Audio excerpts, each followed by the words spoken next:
2016 मध्ये आपणा सर्वांचं मनपूर्वक स्वागत। नुकत्याच जुन्नर नगर परिषदेच्या निवडणुका पार पडल्या।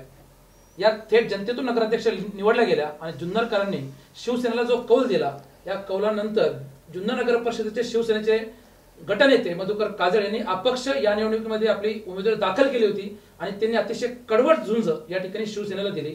यात 144 मतांनी शिवसेनेचे नगराध्यक्ष पदाचे उमेदवार शामराव पांडे यांचा विजय झाला। या जुन्नर नगरपालिकेच्या निवडणुकीमध्ये अनेक प्रकारचे या ठिकाणी घडामोडी आपल्याला पाहायला मिळाल्या।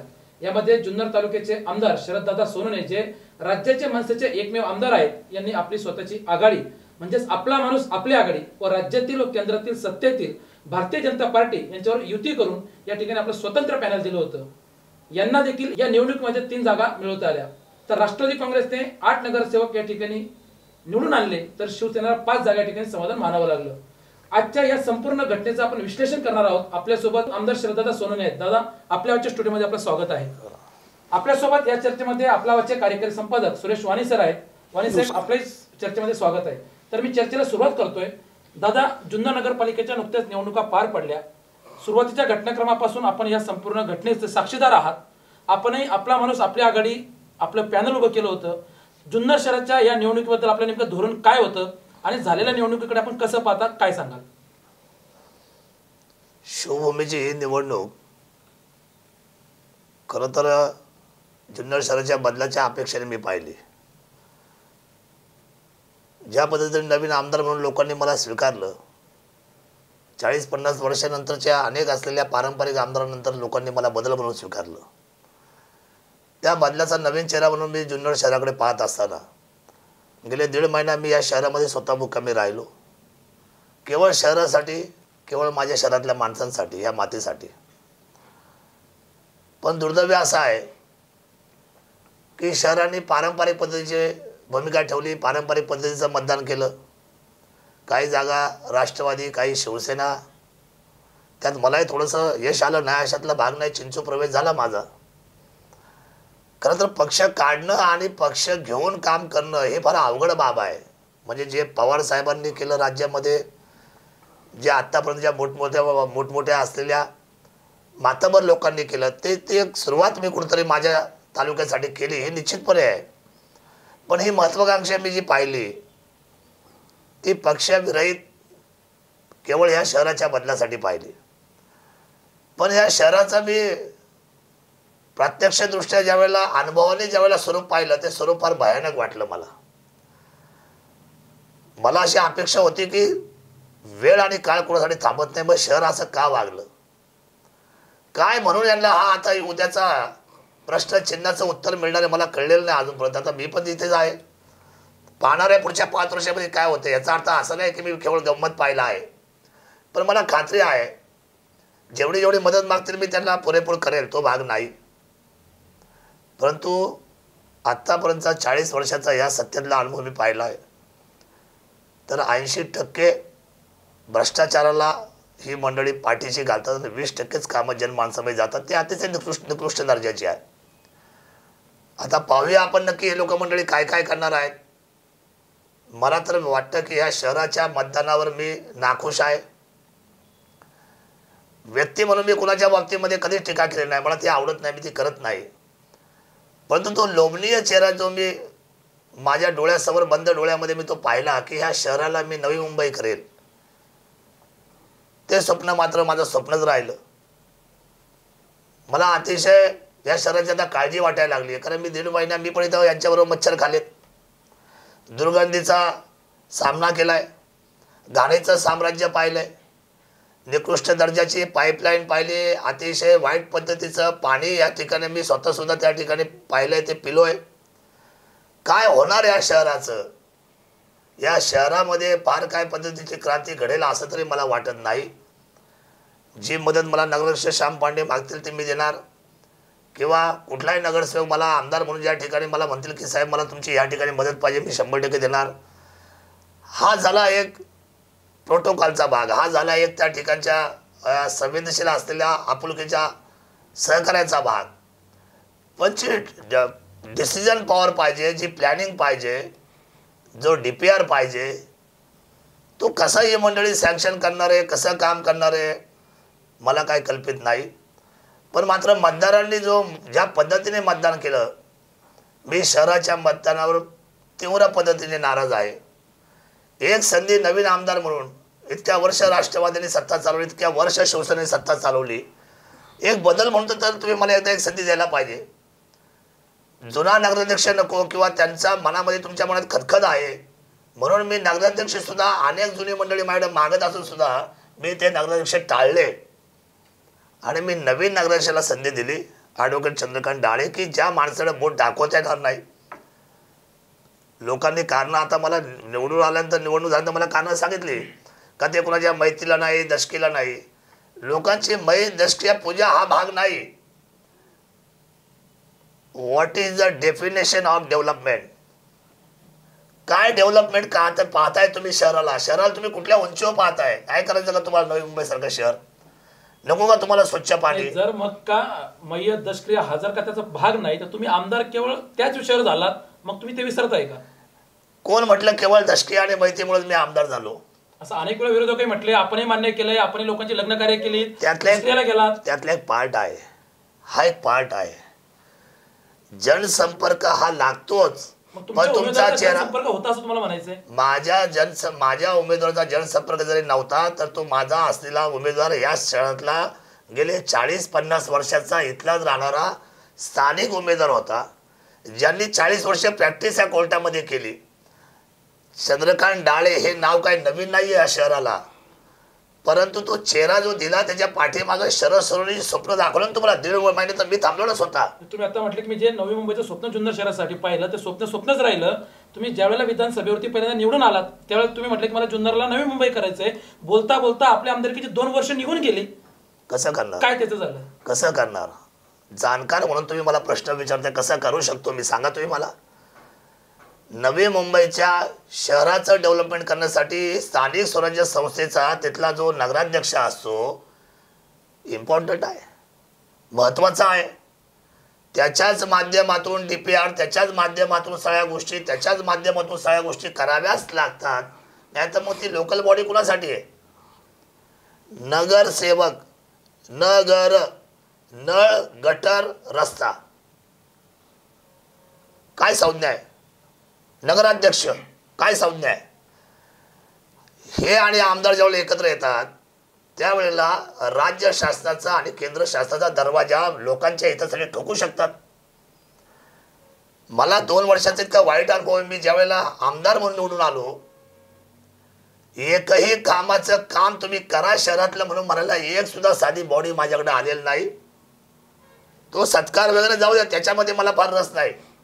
मला फार त्यांनी सन्मानपूर्वक बोलवलं पाहिजे, मला हार शाल घातली पाहिजे म्हणून मला बोलवलं नाही.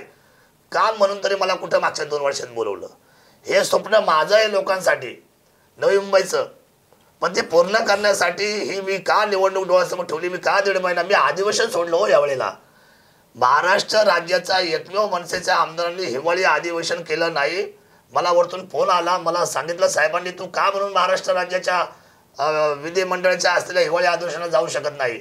मी म्हटलं साहेब मला ह्या जुन्नर शहर बदलायचंय. जुन्नर शहर म्हणजे छत्रपती शिवरायांच्या जन्माचं शहर. त्या शहराची मी मुस्लिम मोहल्ल्यांची अवस्था पाहतोय. मी त्या ठिकाणी स्मशानभूमीची, मी त्या ठिकाणी कब्रस्तानची, मी तिथे लोकांची राहणीमान पाहतो. साहेब मला झोप येत नाही. मी निवडून आलो त्यावेळेला लोकांना शब्द दिलाय की या शहरामध्ये मी लक्ष घालणार आहे. ती लक्ष घालायची वेळ जी होती ती कालच्या निवडणुकीची होती. तुमच्या विचाराचं पॅनल या निवडणुकीमध्ये निवडून आलं नाही म्हणून जुन्नरचा विकास थांबणार आहे असं तुम्हाला म्हणायचंय? कोण करणार?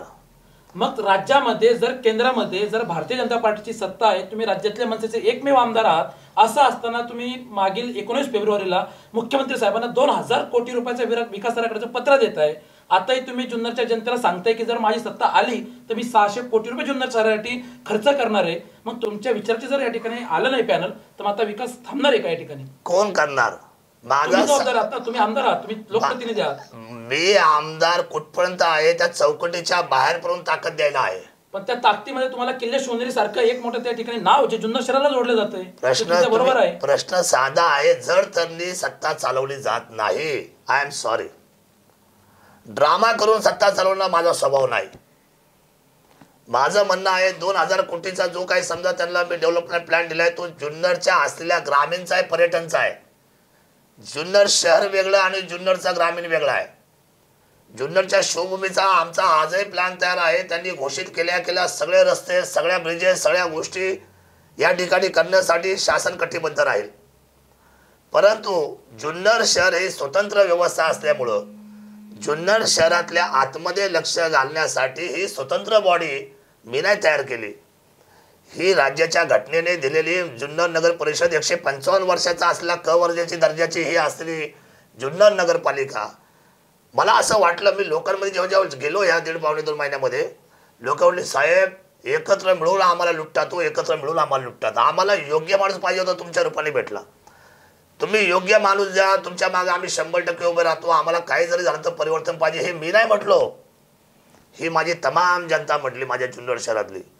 मग निवडणुकीचा आदली रात्र काय सांगते मला कळलं नाही. असं काय झालं की हृदयापासून निघलेला प्रत्येक शब्दाला असं काय त्यांना त्याच्यामध्ये मिळालं की जेणेकरून त्यांचं परिवर्तनाचा चेहरा त्यांनी सोडला आणि पारंपरिक असलेल्या लोकांबरोबर ती मंडळी गेली. जाण्याबद्दल दुमत नाही, गेल्यात आनंद आहे.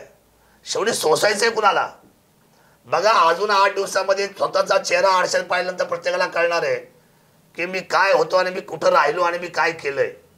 शेवटी लोकशाहीमध्ये मतदार राजाला राजा याच्यासाठी म्हटले की बाबा तुझ्याशिवाय परिवर्तन नाही. तुझ्या एका मताची किंमत फार मोठी आहे. त्या मताची किंमत या जगातला कुठलाही माणूस करू शकत नाही. डेव्हलपमेंट हे तुझं विजन जर असेल तर 100% या सगळ्यांचा पराभव करून नगर अध्यक्षाचा उमेदवार. कारण शेवटी मी भारतीय जनता पार्टीवर काय युती करावी तर मी मुख्यमंत्र्यांशी बोललो. की विकास करण्यासाठी तुम्हाला या ठिकाणी सत्ता हवी होती. मग राज्यात आणि केंद्रामध्ये भारतीय जनता पार्टीची सत्ता असताना तुम्ही तुमचं का हट्ट धरला की आपला माणूस आपल्या आघाडीने त्या ठिकाणी नगराध्यक्ष पदाचा उमेदवार द्यावा. तुम्ही भारतीय जनता पार्टीच्या कमळावरती का तुमचा उमेदवार दिला नाही? 6,500 मतं मुस्लिम बांधवांची आहे. मग तुम्ही राजकारण जातीपातीचं करताय. जातीपातीचं राजकारण शहर करतंय. याची भारतीय जनता पार्टीला मुस्लिम समाज वोट देणार नाही म्हणून तुम्ही केवळ आपला आपल्याकडे उमेदवार दिला. 100% असं आहे. भारतीय जनता पार्टी देशात काम करते, राज्यात काम करे, पण शहरामध्ये काय वातावरण आहे. शहरामध्ये 2 पद्धतीचे रोग माणसांना लागलेले आहेत. एक हिंदू मुस्लिमचा असलेला वारंवार पारंपरिक पद्धतीचा वाद त्या निकालामध्ये स्पष्ट झाले. कालच्या लोकांना क्रॉस वोटिंग लोकांनी कशी केली, कोण कसं पडलंय हे मला सांगायची गरज नाही. ते मताचा तक्ता सांगतोय तुमचा. जातीवाद झालाय की नाही झालाय पुन्हा एकदा, म्हणजे काही नसताना झालाय. जातीवाद जर झाला असता तर 6,500 वोट मध्ये त्या ठिकाणी मुस्लिम समाजाचा एमआयएमचं कॅन्डिडेट होतं ते विजयी झालं असतं. मधुकर काजळे जे कट्टर या ठिकाणी हिंदुत्ववादाने मोडले जातात त्यांच्यात आणि शिवसेनेच्या शांपण्यामध्ये या ठिकाणी लढत झाली नसती. तुमच्या या मताशी आम्ही तरी आता सहमत नाही. तुम्ही होणार नाही सहमत. त्याचं कारण असं आहे कारण विजनरी डॉक्युमेंटचा चेहरा शरद सोनवणे ज्यावेळेला पाहतो तर मी एक मॉडेल म्हणून या शहराला पाहतो. सर्व मुस्लिम बांधवांची मतं पतंग अपक्ष किरण परदेशी यांच्यामध्ये 1,00,000% वाटली गेलेली. याचा तक्ता आहे. काँग्रेस नॉमिनल चंद्रकांत कदम माझे नगराध्यक्ष जे काँग्रेसचे होते नॉमिनल. तुम्ही बघा गेली. असं आहे 500 नाही हो. तुम्ही लक्षात घ्या. तुम्ही 1 ते 8 प्रभागाची आधी तुम्ही वाचन करा सर्व मंडळी. माझं तुम्हाला आव्हान आहे. कुठल्या बॉलमध्ये मतदान आहे, 2 मध्ये, 3 मध्ये, 4 मध्ये, 5 मध्ये आणि 8 मध्ये, त्याचे कशी विगतवारी झाली तुम्ही एकदा पहा.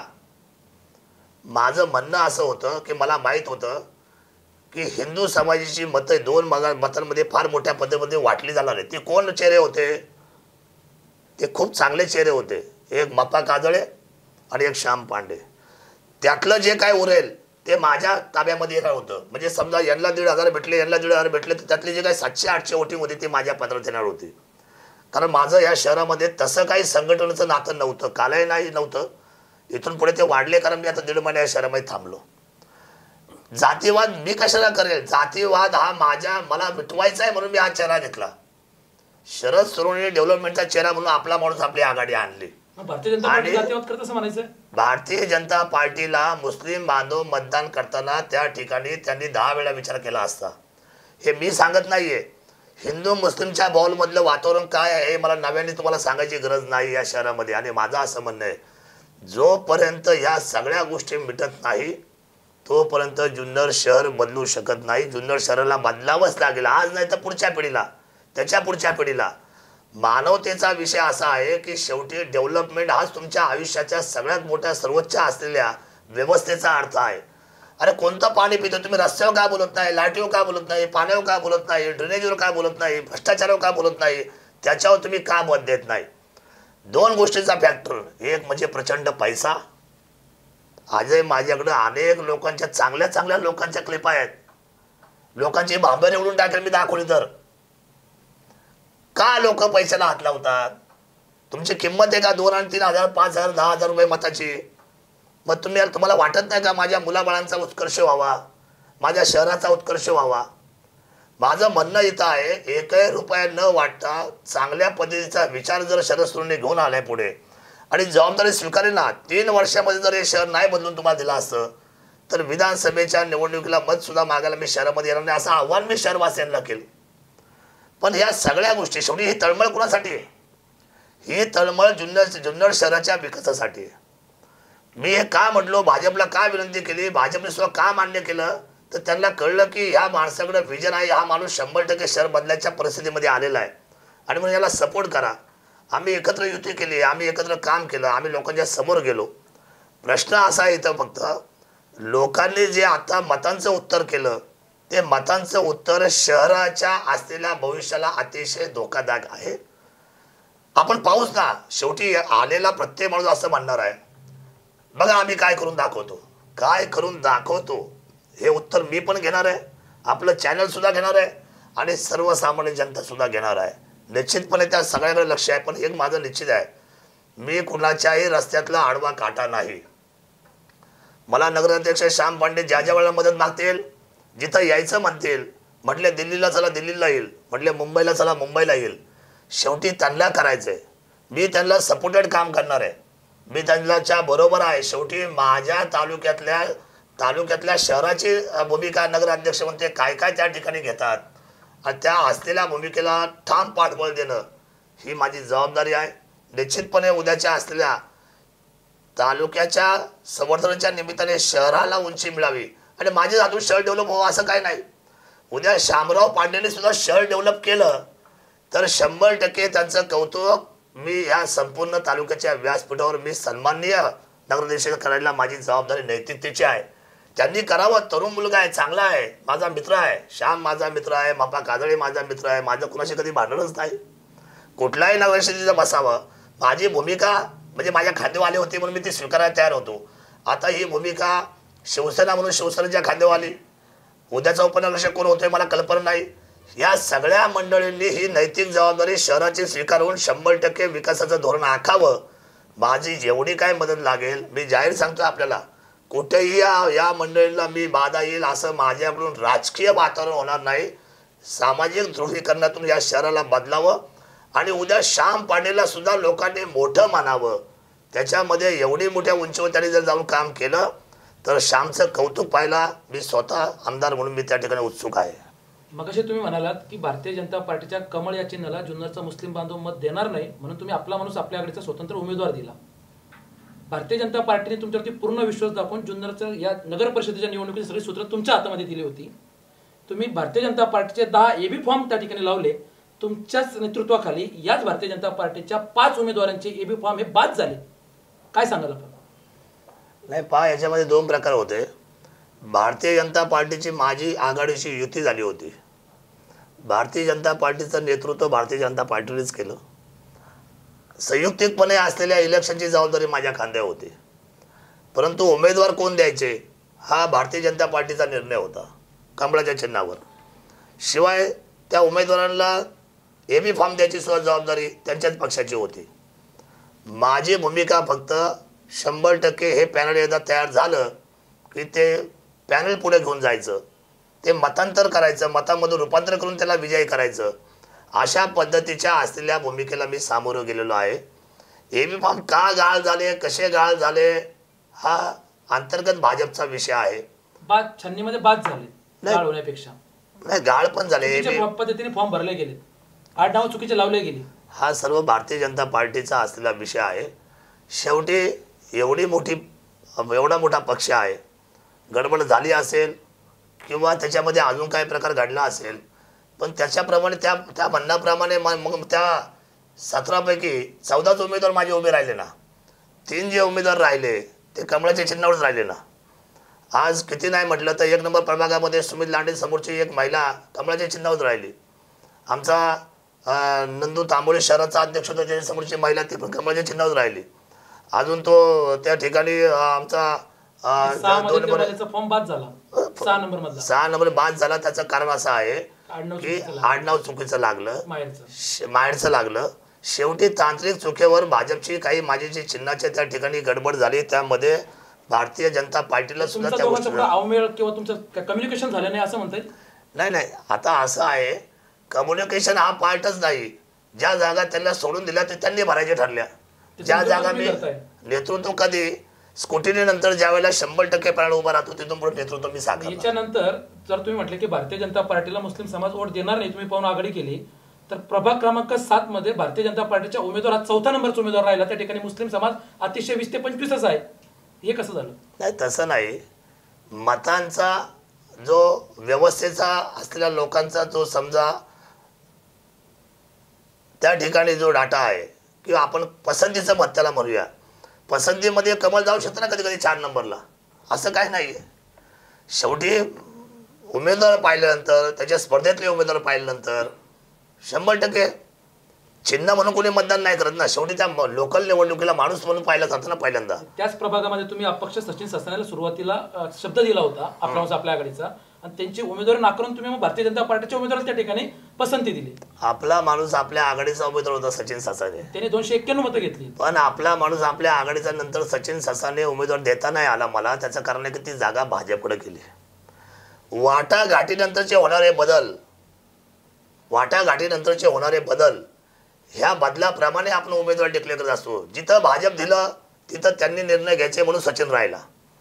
तिथं जर आपला माणूस आपली आघाडी असते तर सचिन उमेदवार माझा ठरलेला होता. त्यामध्ये काही दुमत असं काही कारण नाही. अनेकांचा या निवडणुकीत घात केला असं वाटत नाही? कशासाठी घात करेल? तुम्ही ज्या वेळेला बाळासाहेब भेगडे आमदार आणि तुम्ही सुरुवातीला जुन्नर शहरामध्ये आलात आणि वाजत गाजत तुम्ही जुन्नर नगर परिषदेमध्ये कविता संचित गुंजाळ यांचा एबी फॉर्म त्या ठिकाणी तुम्ही भरला तुमच्या पक्षाच्या वतीने, आपला माणूस आपली आघाडी, आणि नंतर त्या ठिकाणी तुम्ही भारतीय जनता पार्टीच्या उमेदवाराला एबी फॉर्म दिला आणि त्याचा एबी फॉर्म बाद झाल्यानंतर तुम्ही आता त्या निवडून आल्यावर सुरुवातीला आता म्हणताय की ते आमचे आहे, त्या ठिकाणी भारतीय जनता पार्टी तुम्ही एबी फॉर्म दिला. असं आहे, मला हे कळत नाही नक्की काय माइंड आहे. भारतीय जनता पार्टी आपला माणूस आपली आघाडी हा आमचा इंटरनल विषय आहे ना. भाजप लढलं काय ना आपला माणूस आपली आघाडी लढली काय? एखादा माणूस तांत्रिकरित्या त्या ठिकाणी बदलला गेला काय किंवा तो त्या ठिकाणी समजा स्कूटीमध्ये गेला काय, शेवटी पॅनल तर पूर्ण करायची जबाबदारी आमची संयुक्त आहे दोघांची. त्याच्यामध्ये विशेष असं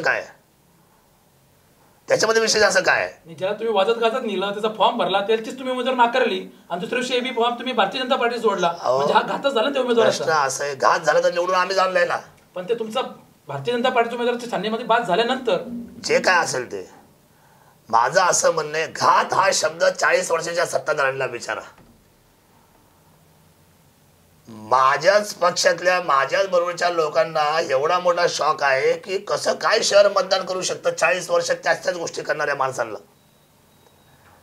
आमच्या पक्षामध्ये समजा एक मागं राहिला काय आणि एक पुढं राहिला काय? अरे मागं पुढं ही व्यवस्थेचा भाग आहे. मागं पुढं हा 2 पायांच्या विसंगतीचा भाग आहे. एक पाऊल पुढं, एक पाऊल मागं, एक पुढं, एक पाऊल, हा नॅचरल स्रोत आहे. पण भ्रष्टाचाराचं काय? लोकांनी पुन्हा त्याला स्वीकारलं, त्याचं काय? उद्याच्या महत्वाकांक्षेचं काय? शहराच्या भविष्याचं काय? ही चिंता आहे मला. आणि म्हणून पक्षाच्या अंतर्गत माझं भाजपचं काय? भाजप माझा कालही मित्र आहे, आजही मित्र आहे, उद्याही मित्र आहे. शिवसेना बरोबर माझे सलोख्याचे संबंध आहेत. उद्धवजींशी माझे थेट संबंध आहे. खासदार शिवाजी आढळराव पाटलांबरोबर संबंध आहे. बापट साहेबांचे संबंध आहे. अजितदादांचे संबंध चांगले आहेत. बघा, राजकारण हा जो प्रॅक्टिसचा भाग जो आहे तो केवळ त्या ॲडजस्टमेंटला तेवढ्या पुरता आहे. पण विकासाचा विषय जर घेतला तर विकासासाठी लोकांना हवा असलेला जी भूमिका मी साकारून या शहरामध्ये आलो, तो विकासाचा चेहरा बदलावा, त्या विकासाला निश्चितपणे स्वरूप मिळावं म्हणून ही तडप कालही होती, आजही आणि उद्या आहे. मी म्हटलं ना, आता जे आहे ते स्वीकारलं. श्याम पांडे नगराध्यक्ष झाले, मी स्वीकारले ना. स्वीकारलेल्या माणसांनी तडफेने काम करावं, मी त्याच्याबरोबर आहे असं माझं वारंवार म्हणणं आहे. आता जे झालंय त्याचं दुःख का बाळगू? लोकांनी नाही दिलं मला 100% बहुमत, मी का नाराज हो? माझं म्हणणं असं आहे. आमदार साहेब, तुम्ही जुन्नर नगरपालिकेची निवडणूक प्रामाणिकपणे लढले, प्रामाणिकपणे प्रयत्न केले, उमेदवार उभे केले, तुम्हाला यश आलं नाही, आपण समजू शकतो. जुन्नरच्या जनतेने तुमच्यावर विश्वास का ठेवावा? याची कारणं अशी आहेत की आपण सुरुवातीला मनसेतनं आमदार झालात, नवीन पक्ष स्थापन केलात, मी कोणाला बरोबर घेणार नाही, भाजपला बरोबर घेतलं, प्रत्येक ठिकाणी तुम्ही शब्द बदलत गेलात आणि आज दोष मात्र तुम्ही जनतेवर देत आहेत. साहेब, काय सांगाल? कोणासाठी बदल केले? विकासाला गती येण्यासाठी, यश प्राप्त कसं होईल अशा पद्धतीची भूमिका जसं जसं योग्य वाटेल तसं जनतेसाठीच घेतली ना. का मला एखादा लाल दिवा मिळणार आहे म्हणून मी बदललो? का मला एखाद्याने पैशाची बॅग आणून दिली म्हणून मी बदललो कुणासाठी? आपला माणूस, आपली आघाडी कुणासाठी काढली? तर लोक पारंपरिक राष्ट्रवादी आणि शिवसेनेला मत देताना त्या ठिकाणी नाराजी व्यक्त करत होती. पक्षाचा अजेंडा नको म्हणून आपला माणूस, आपली आघाडी काढली. का काढली? तर मला भारतीय जनता पार्टीच्या काही लोकांनी आतमध्ये येऊन मला सहकार्य करावं, त्या रिंगणामध्ये येऊन काँग्रेसच्या लोकांनी यावं, राष्ट्रवादीच्या काही लोकांनी नाराज आहे त्यांनी यावं, शिवसेनेच्या लोकांनी यावं आणि आपण सर्वांनी मिळून या शहराला बदलाच्या दृष्टीने घेऊन जावं, म्हणून ही आपला माणूस, आपली आघाडी. मी म्हटलं असतो मनसेच्या चिन्हावर तुम्ही सगळेजण या. आले असतं का कुठले लोक? ना, हे सर्व इतर पक्षामध्ये जे आतापर्यंत काम करणारे जेवढे माझे सहकारी आहेत ते त्या चिन्हाच्या ध्वजाखाली आले नसते. या ध्वजाला का स्वीकारावं? तर सर्वांनी एकत्र या आणि शहराला उंचीवर पहा, म्हणून हा बदल केला. मी कुणावर जाणार नाही हे ठाम जरी होतं, मी नगराध्यक्ष बसवला असतं समजा चंद्रकांत डाळे आज खुर्चीवर, आणि भारतीय जनता पार्टीवर जर माझं काही कॉम्बिनेशन त्या ठिकाणी जमलं, कम्युनिकेशन झालं नसतं, तर शेवटी राज्यात आणि देशात कोण सत्ता आहे? राज्यात आणि देशातल्या सत्तेचा विचार करून माझ्या जनतेच्या पदरामध्ये काय पडेल, माझा स्वार्थ तेवढाच आहे. माझं शहर कसं बदलेल, माझा अजेंडा, माझा असलेलं धोरण हे सर्व शहरासाठी उत्कर्षाच्या मार्गावरचं आहे. माझ्यावर विश्वास ठेवल्याशिवाय शहराला परिवर्तनाचा दुसरा कुठलाही चेहरा नाही, नव्हता, नसणार आहे. म्हणून याच्यापेक्षा वेगळं लोक जे आतल्या डिलिंग करतात किंवा हा भ्रष्टाचाराचा एवढा मोठा महापूर वाहतोय, या लोकांची विश्वासार्हता तपासा आणि शरद विश्वासार्हता तपासा. माझी भूमिका आपल्या समोर सरळ आहे. मुख्यमंत्र्यांनी शब्द दिल्यानंतर आणि DPRची मी तयारी केल्यानंतर 600 कोटी शिवाय हे शहर बदलू शकत नाही. 600 कोटी जर शिवसेना घेऊन येत असेल आणि कुठं कुठे माझी मदत लागत असेल, त्या ठिकाणी मी निश्चितपणे ती फाईल हातामध्ये घेऊन त्यांच्या पाठीमागं चालायला आजही तयार आहे. आमदार साहेब, जुन्नरच्या जनतेने 2 वर्षापूर्वी ज्या विश्वासाने आपल्याला आमदार केलं, त्या विश्वासाला कुठेतरी तडा जातोय. अनेक ठिकाणी काही चुका तुमच्याकडे अनावधानाने होत असतील, काही वेगवेगळ्या अँगलनी होत असेल, कुठंतरी आपलं चुकतंय असं वाटत नाही आपल्याला? आपण मनसेकडनं निवडून आलात, आपला माणूस, आपला पक्ष स्थापन केलात, त्या पक्षाचं रजिस्ट्रेशन झालंय का नाही तुम्हालाच माहीत. त्यांना चिन्ह मिळालेलं नाही, अपक्षांना बरोबर घेऊन निवडणुकीला सामोरे गेलात. ज्या ठिकाणी पक्षाचं कार्यालय उघडलं ते निवडणुकीमध्ये त्याची आपण कधीसुद्धा उघडलेली नाही. लोकांनी विश्वास का ठेवायचा? हा असं आहे, मला प्रश्न विचारण्याचे सुद्धा कधी कधी मला कल्पकतेचा विचार करणं भाग आहे. 100 मीटरच्या आतमधलं ऑफिस आहे, नगरपालिकेच्या 100 मीटरच्या आतमध्ये मी ऑफिस कसं काय उघडून बसायचं परत? साहेब, ज्यावेळेस ऑफिस ज्यावेळेस चालू केलं त्यावेळेस हे आपल्याला माहीत नव्हतं का? प्रश्न असा आहे, हे माझं रुटीनचं ऑफिस आहे. रुटीनचं ऑफिस मला बंद करणंच आहे ना त्या इलेक्शन होतपर्यंत, आचारसंहितेपर्यंत. मला त्यांनी एक नोटीस पण दिली की तुमच्या असलेल्या फोटोला त्या ठिकाणी आणि याला तुम्ही त्या शिवाजी महाराजांच्या याला तुम्ही त्या ठिकाणी बोर्ड लावा. आचारसंहितेचं मी पालन करायचं नाही का? प्रश्न असा आहे, कडी आता उद्यापासून उघडलीच आहे ना. ज्या ज्या वेळेला लोकांच्या हितासाठी आता मला बसायचं या शहरामध्ये, आणि विश्वासार्हतेचा विषय काय, चोरी डाकूगिरी केली का शरद सोनवणेने? हा विश्वासार्हता हा शब्द म्हणजे इतका स्वस्त वाटतो का तुम्हाला सर्वांना? काय विश्वासार्हता शब्द? कुणाच्या बाबतीमध्ये नाकर्तेपणाची भूमिका घेतली, कुणाशी वाईट वागलो, कुणाशी चुकीचं वागलो, काय विकास कामासाठी लक्ष दिलं नाही, लोकांच्या प्रश्नाला उकल केली नाही. आमदार साहेब, प्रश्न असा तुमच्या आहे, हेतूबद्दल आम्हाला आक्षेप घ्यायचा नाही. सगळ्यात पहिली गोष्ट घडली, तुम्ही कार्यकर्त्याला म्हणले पक्ष तुझ्या काय बापाचं करे फटकून काढीन. नंतर कामगार तलाठ्याचं प्रकरण झालं, नंतर त्या पिंपळवंडीच्या एका ठेकेदाराचं प्रकरण झालं, तुम्ही मध्यंतरी त्या सीओला फराळ दिला. साहेब, हे चाललंय काय नक्की? तुम्ही एकीकडे सांगताय की आचारसंहिता म्हणून मी ते कार्यालय उघडलं नाही, दुसरीकडे तो सीओ म्हणाला आचारसंहिता आहे म्हणून मी त्या ठिकाणी येऊ शकत नाही. तुम्ही सांगताय कसली आचारसंहिता? लोकांच्या कामासाठी रस्त्यावर आलं पाहिजे. साहेब, दोन्ही बाजूने तुम्ही कसं बोलू शकता? एकाच बाजूने बोलतोय साहेब, मला TRP कुणाची वाढवायची नाही. एकाच बाजूने बोलतो, सरळ बोलतो, स्पष्ट बोलतो. जे जे उन्मत्त झाले त्याला जागा दाखवली जाईल, त्याला आसमान दाखवलं जाईल. या लोकशाहीचा खंद, या शिवमावळ्यातला, शिवभूमीतला शिवमावळा आहे हा मी. आमदार म्हणजे मी लाचारखोर नाही. आमदार म्हणजे सर्वसामान्यांचा आवाज, स्वच्छंदी मनाचा माणूस, की जो माणूस ज्याला कामाची पद्धत लोकहितासाठी कळते. ब्लॅकमेलचे धंदे बंद करा RTI कार्यकर्त्यांनी सर्वांनी. संगनमताचं राजकारण बंद करा या शहरातलं आणि या तालुक्यातलं. काय चाललंय गोंधळ या शहरामध्ये? 40 वर्ष नुसतं आपण जी माणसं लाचाराने वाढवून ठेवली आहे त्यांनी आपल्या आयुष्यातली भूमिका बदलून टाका एकदा. संघर्ष कुणासाठी होतोय हा?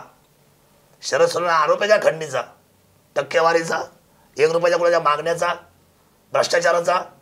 ज्या निधड्या छातीने आम्ही आव्हान करतो ती निधडी छाती, पोलादी छाती शिवरायांच्या विचारांची आहे. आणि म्हणून मला सांगायचं आपल्या माध्यमातून, हे असे आरोप जे करतात ना, त्या आरोपांचा स्वतःचा असलेला अजेंडा काय ते चेक करा आधी पहिल्यांदा. ही जी माणसं बसली उपोषणाला आणि मागच्या वेळेला जी बॅनर खाली बसली ती माणसं, व्हिडिओ जो आता इथं नाही आहे त्या व्हिडिओची तुम्ही मागच्या वेळेला मुलाखत घेतली, त्याने सांगितलं साहेब माडे हे पैसे मागत होते. कुणाची चूक आहे? अधिकाऱ्याला पैसे मागण्यासाठी तुम्ही बसता रस्त्यावर. कालचा पिंपळवाडीचं प्रकरण काय प्रकरण आहे हो? जरा लेखाजोखा घ्या जाऊन जागेवर. तलाठ्याचं प्रकरण झालं वरती आणायला, तुम्ही स्वतःच गेले होते, नंतर म्हटले साहेब बरोबर आहे तुमचंच. आमदार साहेब, प्रश्न असा येतो, पिंपळवंडीमधल्या त्या शेतकऱ्याला तुम्ही सांगताय माझा संपर्क झाला नाही, त्या कुठला जो RTI कार्यकर्ता आहे त्यांनी ही सगळी बनवेगिरी केली, तुम्ही त्यांच्यावर कायदेशीर कारवाई का केली नाही? कायदेशीर कारवाई झाल्याशिवाय ते थांबलं का? साधा प्रश्न आहे ना. आमदार साहेब, काय थांबलंय आज? काय नाही थांबलं मला सांगा. आमदार साहेब, त्या शेतकऱ्याला मारहाण झाल्याची क्लिप सगळीकडे व्हायरल झाली. स्थानिक लोकांनी त्या अमर साहण्यांना मारहाण केली, म्हणजे प्रकरण थांबलंय का? जर खोटे आरोप तुमच्यावर झाले होते त्यांच्यावर गुन्हा दाखल झालाय का? जनतेला कळू द्या साहेब. प्रश्न असा आहे, अमर साहने होता का कोण काळागर होता आमदारांना माहित नाही. मी तर इथंच मुक्कामी आहे ना जुन्नरमध्ये. हा प्रकार घडल्यानंतर ज्यांचा वादविवाद झाला ते असंख्य शेतकरी विरुद्ध तोतैया असलेला तुमचा माणूस, आपला माणूस, तुमचा पूर्व माणूस, भागातला. तुमचा माणूस, तुमचा म्हणजे कुणाचा? RTI कार्यकर्त्याचं ज्यांनी पांघरून घातले तो कार्यकर्ता. लोकांना छळायचं, पैसे घ्यायचे, पैसे उकळायचे, अशा माणसाला लोकांनी एकत्र येऊन समूहाने मारहाण केली. जनतेने. साहेब, या प्रकरणाची चौकशी व्हावी म्हणून तुम्ही मागणी का करत नाही? विचारा ना क्रांती पाटलांना. काय प्रगती काही दिसत नाही? विचारा ना.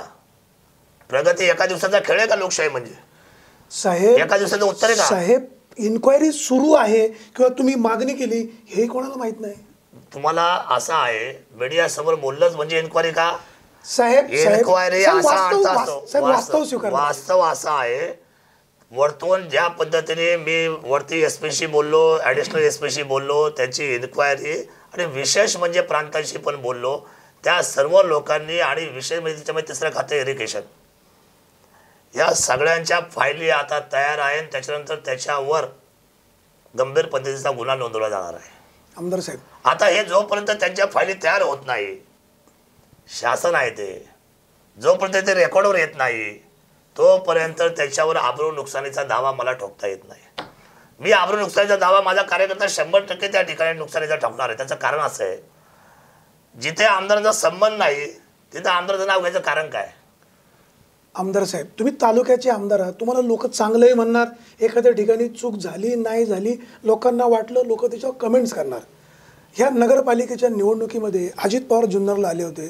त्या सभेमध्ये अतुल बेनकेंनी ओझरता या प्रकरणाचा विषय काढला. तुम्ही नंतर अतुल बेनके नाही त्याचा जाब विचारला. म्हणजे लोकांनी तुमचे आरोप करायचेच नाहीत का? कोणाला जाब विचारला? अतुल बेनकेंना. कुठे विचारलं? तुम्ही एका मुस्लिम मोहल्ल्यामध्ये एका कार्यक्रमात गेले होते त्यावेळेस तुम्ही अतुल बेनकेंना म्हणाले, अतुल शेठ तुम्ही हे असं कसं काय भाषण केलं? बरोबर आहे, काय चुकलं त्याच्यात? हा का जबाब झाला का? प्रश्न असा आहे वाणी साहेब, या 5 लाख जनतेचं लोकप्रतिनिधित्व करत असताना अतुल बेनके सुद्धा त्या 5 लाखांमध्येच एक आहे, वेगळा नाही. उद्या मला समजा जबाबदारी त्यांच्या विरोधात एखाद्या व्यासपीठावर बोलायचं आहे तर मी त्याची शहानिशी त्या गावातली पदाधिकारी बसलेत ना, शरदराव लेंडे त्या व्यासपीठावर आहे, रघुनाथ लेंडे त्या व्यासपीठावर आहे. मी त्यांना फक्त एवढंच म्हटलं का तुम्ही या प्रकरणाची चौकशी करून तुम्ही वक्तव्य केलं का, याची शहानिशी करा आणि मला 2 दिवसांनी सांगायला या. त्यात काय असं विषय झालं? म्हणजे सगळ्याच गोष्टी राजकारणाने होतात का? प्रश्न साधा आणि सोपा आहे की मला कितीही काउंटर करायचा सगळ्यांनी जरी प्रयत्न केला तरी माझी जनता एवढी काय ती इतकी तुम्हाला दुधखोळी वाटते का सर्वांना? तुम्हाला काउंटर करण्याचं कारण काय? मग हा काय प्रश्न झाला? अतुल बेनकेला, अरे अतुल बेनकेला जर भेट समोरासमोर झाली, एखाद्या कार्यक्रमात झाली, नॅचरल ना ते, काल घडलेली घटना आज माणूस समोर दिसला तर विचारणारच आहे ना. म्हटलं साहेब तुमच्याकडे काय त्या गोष्टीचा पुरेपूर काय त्या गोष्टीची माहिती आली का, संकलन झाली का? मला म्हटलं नाही झाली. म्हटलं माहिती घ्या, त्याच्यात असं विशेष काय? आमदार साहेब, तुम्ही जुन्नर तालुक्याचे लोकप्रिय आमदार, आपला माणूस सगळ्यांमध्ये प्रिय आहे, शिवनेरीचे शिलेदार आहे. तुम्ही मागाशी म्हणालात की जुन्नर शहराचा विकास कसा होतोय हे मी पाहणार आहे. दुसरीकडे सांगताय श्याम पांडे माझा मित्र आहे. ही जुन्नर शहराचा विकास करण्याची जबाबदारी आमदार म्हणून तुमची नाही का? म्हणजे शहराचा विकास होतोय का नाही तुम्ही काही गंमत पाहणार आहात? होय, प्रश्नाचं उत्तर कसं आहे तुम्हाला मी सांगतो. मला हीच काळजी वाटते नेहमी की चर्चा ही माणसाने नेहमी पॉझिटिव्हली घेतली पाहिजे. नगराध्यक्षांनी प्रस्ताव तयार करायचा ना आमदारांना भेटायचं. प्रोटोकॉलने आमदार मोठा का नगराध्यक्ष हो? आमदार मोठे. मग कोणी कोणाकडे यायचं? नगराध्यक्ष तुमच्याकडे. असं आलं तर मी जाणार. उत्तर आलं ना. ते आले आणि मी नाही म्हटलो तर मग मी गंमत पाहतो, याचा अर्थ असा होईल. पण ते आले आणि मी निघालो त्यांना घेऊन थेट दिल्ली आणि मंत्रालयामध्ये, तर याचा अर्थ मी त्यांना मदत केली. तुम्ही दिल्लीचं नाव घेताय, तुम्ही तालुक्याचे आमदार आहात. या तालुक्याचे किंवा शिरूर लोकसभा मतदारसंघाचे खासदार शिवसेनेचे शिवाजीदादा आढळराव पाटील ते केंद्राचेच एक त्या ठिकाणी सदस्य आहेत, ते या ठिकाणी फंड देऊ शकतात ना जुन्नर नगरपालिकेला? प्रश्न असा आहे, दिल्ली आणि राज्य याच्यामध्ये समन्वय साधण्यासाठी कनेक्टिव्हिटीला खासदार आणि नगराध्यक्षामध्ये एक पोस्ट आहे, त्याचं नाव आहे आमदार. आमदार तुम्ही नजरअंदाज करू शकता का आमदारांना? नाही. ज्या विश्वासाने निश्चितच गरज म्हणून नाही, लागेलच. गरज म्हणून केंद्रात आणि राज्यात शिवसेना भारतीय जनता पार्टीच्या सत्तेत सहभागी आहे आणि त्या शिवसेनेचा नगराध्यक्ष या जुन्नर शहराचा नगराध्यक्ष झालेला आहे. मग का वेगळे लढले? मग तुम्ही जर मनसेतून एक असं आमदार आहे, झाला, असं तर तुम्ही आहे. का भारतीय जनता पार्टीच्या लोकांबरोबर लढलात? असं आहे, त्या दोघांची युती हे सांगायची गरज काय वाटली या व्यासपीठावर? माझं म्हणणं असं आहे की मी आपला माणूस आपला आघाडी म्हणजे समन्वयकाचा चेहरा आहे. मला शिवसेना तेवढी प्रिय आहे, भाजप तेवढी प्रिय आहे आणि इतर सगळ्या असलेल्या पक्षाची लोक तेवढीच प्रिय आहे. का तर मला विकास करायचा आहे. विकासाच्या मुद्द्यावर ही सगळी मंडळी मला एका व्यासपीठावर हवीच आहे, त्याबद्दल दुमत असंच काही कारण नाही. त्या युतीमध्ये जर त्यांना वाटलं की आमदारांचं पत्र पाहिजे, मी द्यायचं नाही का? 100% देणार.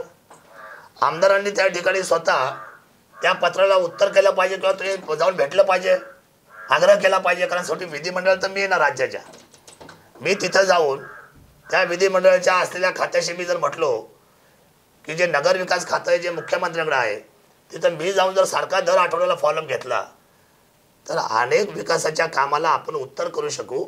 आणि म्हणून माझी जबाबदारी जेवढी आहे त्या जबाबदारीचं मी काम करायला केव्हाही तयार आहे. खासदार खासदारांचं काम करतील, नगराध्यक्ष नगराध्यक्षाचं काम करेल, पण नगराध्यक्षांना खासदार आणि आमदार या बरोबरीने निश्चितपणे दिल्लीच्या कारभारासाठी खासदार त्याच्यामध्ये मी सुद्धा आहे आणि राज्याच्या कामकाजासाठी मी आमदार म्हणून पक्ष पार्टी कुठली असोवर विकास कामाला पक्ष पार्टीचा विषय मी डोळ्यासमोर कालही ठेवला नाही, आजही आणि उद्या नाही. तो प्रश्नच वेगळा आहे आला आता. कारण हे शहर वाट पाहते विकासासाठी आणि म्हणून या विकासासाठी बरं माझा तर स्वभाव असा आहे ना, लोक म्हणतात साहेब तुम्ही इथून बोलता का? बोलतो तर जे मनात आहे तेच बोलायचं. खोटं बोलायचं नाही, ढोंगीपणा करायचा नाही, वेगळं काही सांगायचं नाही, कुणावर कुरबुडी करायची नाही, कुणाच्या मध्ये उगाचच जाऊन लुडबुड करायची नाही. सर तुम्ही म्हणता ढोंगीपणा करायचा नाही. तुम्ही आमदार व्हायआधी एक आपण या ठिकाणी इंटरव्ह्यू आपला घेतला होता. आमदार झाल्यानंतर बोल बिंदास होऊ दे चर्चा. तुम्ही आमदार होण्याआधी 2,500 बहिणींना भाऊबीजेचं ओवाळलं, त्यांना घरी जाऊन साड्या दिल्या. तुम्ही आमदार झालात, त्यानंतर तुम्ही ओवाळलं नाही. मी तुम्हाला प्रश्न केला, तुम्ही म्हटलं माझ्या बंधूंचा अपघात झाला, माझ्या बहिणींना माहिती आहे दादा अडचणीत आहे, आता नुकतीच दिवाळी झाली, तुम्ही आत्ताही गेला नाही, तुम्हाला बहिणीचा विसर पडला. हा ढोंगीपणा नाही? दुष्काळानंतर परिस्थिती काय असू शकते राज्याची? साहेब दुष्काळाचा आणि या 100% विषय येतो कुठे? भावनेचाच प्रश्न आहे दुष्काळाला. तुम्ही दरवर्षी बहिणींना असंच उलट ठेवणार आहे का? नाही. कशासाठी? आमची बहीण त्या साडीवर का? साडीवर मग ते आधी वाटलं नाही का तुम्हाला? आधी पण वाटलं. त्याचं कारण असं होतं, त्यावेळेला वेळ होता, त्यावेळेला ती भूमिका घेऊन कामासाठी मी गेलो. आता बघा, मोफत समुदाय विवाह सोहळ्याचा ट्रेंड बदलला.